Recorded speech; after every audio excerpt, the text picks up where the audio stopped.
This episode of Internet Today is brought to you by Manscaped. Are you tired of watching binge-worthy television and digital series at their regular, boring, completely intentional speeds? Are you someone who absolutely needs to consume their media twice as fast as it was intended because you're just too damn busy to sit down and enjoy something while being able to emotionally connect with the characters and comprehend the occasional nuanced moments? Well, good news for the very specific type of person that can relate to this, because apparently Netflix is testing a new feature that allows certain users to speed up the playback of its shows. So yeah, there's obviously some advantages to increased playback speed on certain kinds of content online, audiobooks, podcasts. Hell, we're sure that some of you used an increased playback speed in the past on our show because for the most part, we're just having a discussion and providing news and information, not world building or creating compelling emotional dialogue that expands characters and their motivations over the course of multiple episodes and seasons. But apparently there's at least some desire out there for people to have the ability to speed through seasons of TV shows, or at least Netflix is trying to see if there is. As of right now, the feature appears to only be available for certain users on Android devices, and Netflix has since confirmed that they are indeed testing the feature out, saying in a statement to Android Police, "We're always experimenting with new ways to help members use Netflix. This test makes it possible to vary the speed at which people watch shows on their mobiles. As with any test, it may not become a permanent feature on Netflix."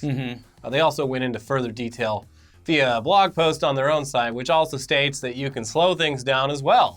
They said this: "This is a mobile-only test and gives people the ability to vary the speed at which they watch on phones or tablets, choosing from normal to slower, 0.5x or 0.75x, or faster, 1.25x and 1.5x. It's a feature that has long been available on DVD players and has been frequently requested by our members. For example, people are looking to rewatch their favorite scene or wanting to go slower because it's a foreign language title." Whoa, slow down. I'm not so good at reading, you see. Yeah, I get the language, but you need to speak slower, please. They also indicate that they've worked on pitch correction, so the voice won't sound as weird as they would if you just sped them up or slowed them down on your own. So I guess that's nice if you're actually going to use this. I really can't imagine people watching it slower. Faster maybe, but... If you're like the only thing I can see this being useful for is if you're watching foreign programming and actually trying to learn the language. Yeah, true. That's a good quite example. Useful for that. But yeah. Otherwise, no. Well, maybe if you, instead of like burning through something because you want to catch up, you really want to take it all in. I guess. I mean, if you just had a concussion, you're not so quick currently. Netflix for dummies. Yeah. Now, the existence of this option has obviously upset a lot of outspoken users online, and that's also in addition to people behind these movies and series, most notably Judd Apatow, who tweeted responses to the announcement, as well as some replies to users directly, saying, "No, Netflix, no. Don't make me have to call every director and show creator on Earth to fight you on this. Save me the time.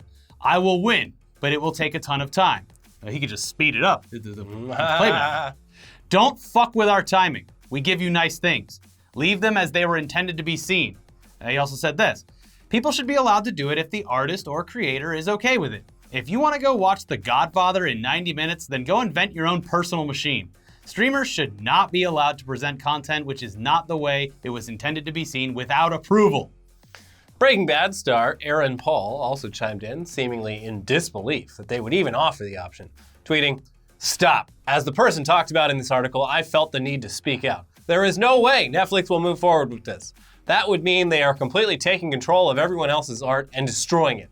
Netflix is far better than that. Am I right, Netflix? I am honestly praising Netflix as a company. Don't listen to the media. Rumors are a funny thing. I love Netflix, always have, always will. This simply cannot be true. That is all. No way will they destroy the art they have on their platform. Plain and simple."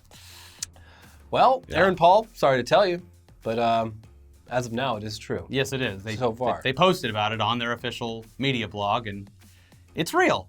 But again, right now it's only for some mobile users who use Androids. I tested out on the Google Pixel 3, and I do not have the ability to change this. So again, it's not for every Android user. They're just beta testing it with some people, I guess. I couldn't do it. I even went to straight up Netflix shows and couldn't do it. So, but here's the thing. This is an option. Netflix isn't forcing you to use it, even if it gets full integration on their platform. It's not something that we're at all interested in. And it sounds absolutely ridiculous because if we were going to watch something, we'd watch it the way that it was meant to be seen by the people who created it. But hell, some people out there just don't care, or they want to catch up on something quickly so they can watch a new season with everyone else. Or they honestly have a lot of shit going on in their life, but they still want to watch some stuff. They want to talk about it at the water cooler down at the office. I want to be involved, but I don't have the time. Yeah. There's definitely some excuses to be made, and we're sure that the creators would prefer that you watch it the way it was meant to be seen, but they're not going to burst down your door and yell at you for watching it at a faster speed. And Netflix is just going to have to take the heat for offering this if they keep it. And then people will use it. They will. Not all people, and you shouldn't use it, but people will use it. The funniest thing with these features, because I do use it on like informational content on YouTube quite a bit. Usually just 1.25. 1.5 is absurd. Yeah. But it becomes very, very noticeable anytime like music shows up. Oh yeah. It sounds like yakety sax Yeah. at all times. Yeah, and I've watched like really long gameplay videos or documentaries on YouTube in a faster thing when I, like a lot of people, don't really have time to sit and watch the entire thing. Yeah. But in the context of watching like BoJack Horseman or Breaking Bad or something like that, it just doesn't make a lot of sense to me because it feels like all of the emotion of the scene would get drawn out of it. Yeah. So, well, honestly, what's more egregious and upsetting is the fact that a lot of actual networks have been playing entire television series at faster speeds for a while now in order to cram in more advertisements, and you have absolutely zero user control over that. Mm-hmm. We might be about to ruin TV for you once again, but once you notice it, you will be annoyed by it every single time it's used. This trend was first reported on, at least in a big way, back in 2015, and didn't really crack the mainstream news cycle until one of the actresses from a sitcom noticed it and spoke up.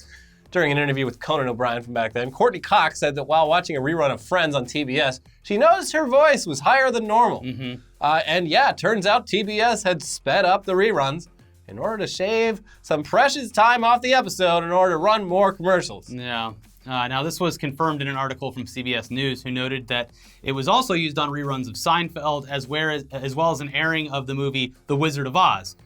In their reporting, they even quote a rep from a company who provides this speed-up service for networks who said this: "We can take a 30-minute I Love Lucy show and make it 28 minutes without editing out any of the content at all."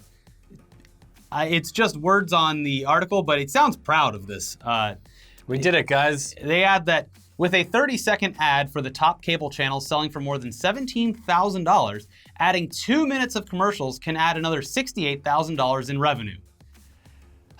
It's a bad precedent to set, but they're going to do it. And people are leaving most of these cable subscriptions anyway to go to streaming services. So if you want to get really pissed off about something like this, it's a good place to start with the networks that do this because you don't have control over it. And it is annoying. It's really annoying once you notice it and notice that the voices are pitched up because they are shaving seconds off of each scene because of it. This was around the time this was coming out. People started noticing that reruns were getting new product placements put in them. Added to them? Yeah. Wow. Especially, I think Friends was a big one, where, they do side by side. They'd realize, it was like, spot the difference. It'd be like a can of Coke added to like a countertop or a new release of a book. On the coffee table, just like very basic static imagery. That's nuts. Added into scenes. Well, they also do, if they're airing a bunch of the same TV show, like the same exact TV show back to back, or even not, they'll do it with other shows if there's a different show leading into it, but they will edit together the intros and outros of the shows to put like the credits on one side while the next one is starting. Oh yeah, I hate that. Yeah. Yeah. I really, I don't know, I don't watch real-time television. Haven't in a very long time. True, but this is one of the reasons. I mean, I'll throw on TBS when Seinfeld's on, just 'cause I'm like, oh, let's see what this episode of Seinfeld, and it's on Netflix. It is noticeable, I know.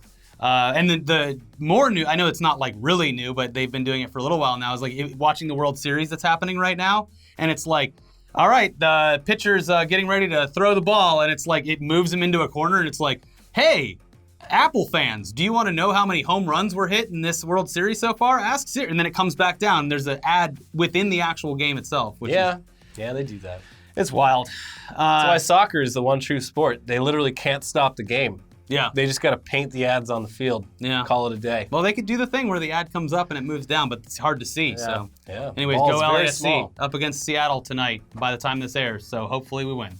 Now, in the spirit of us being hypocritical, this channel wouldn't exist without our Patreon supporters and episode sponsors. So we do have more news to get to from the world of gaming, including EA just admitting defeat and more fun Fallout updates. But first, let's hear from this week's sponsor, which we did not speed the video up in order to get to. Yeah. It's Manscaped, the #1 in men's below-the-belt grooming.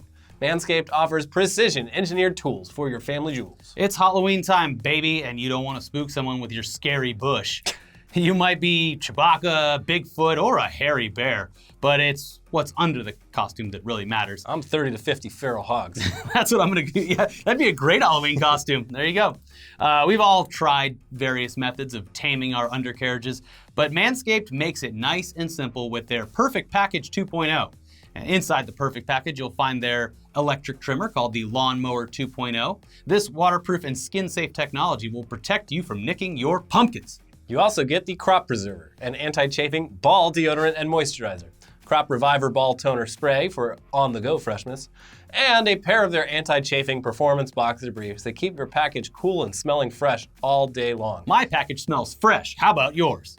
It's time to clean up with the Perfect Package 2.0, and right now you can get 20% off plus free shipping if you use the code TODAYDAILY at manscaped.com. So head to manscaped.com right now and use our code TODAYDAILY, all caps, all one word, and you're going to get 20% off plus free shipping. Yes, there you go. Now back to the news. This is for the gamers out there. Gamers? EA has finally admitted that their proprietary PC launcher Origin was a huge fucking mistake. Sort of. In a somewhat surprising turn of events, EA has completely reversed its decision to make the PC versions of their games exclusively available on their Origin launcher by announcing that their titles will be returning to Steam for the first time in years.